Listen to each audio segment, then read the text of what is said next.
செவ்வாயும் அடுத்த கேந்திராதிபதியார் சுக்கிரனும் சேர்ந்து மேஷத்தில் அமர்ந்திருக்கிறார் என்று வைத்துக் கொள்வோம். கண்டிப்பாக அவர்கள் காதல் வயப்படுவார்கள். செவ்வாய் சுக்கிரன் சேர்க்கையை காதலை சொல்லும். இதில் என்ன என்று சொன்னா, அதுல ஒரு ஆண் ஒருவன் ஃபர்ஸ்ட் ப்ரப்போஸ் பண்ணுவான். நீங்க வேணா முயற்சி பண்ணி பாருங்க. ஜாதகங்கள் எல்லாம் பாருங்க. இது நான் 100% எனக்கு ஒத்து வந்திருக்கு. செவ்வாய் சுக்கிரன் சேர்ந்து மேஷத்தில் இருந்தால்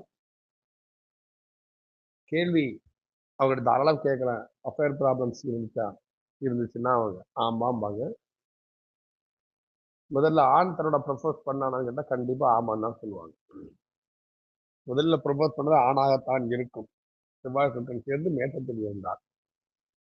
7ஆம் இடம் வந்து களத்திர ஸ்தானம். அதற்கு அதிபதியே சுக்கிரன் என்பதால் ஒரு ஈர்ப்பை கண்டிப்பாக கொடுத்து விடும். அது ஒரு நல்ல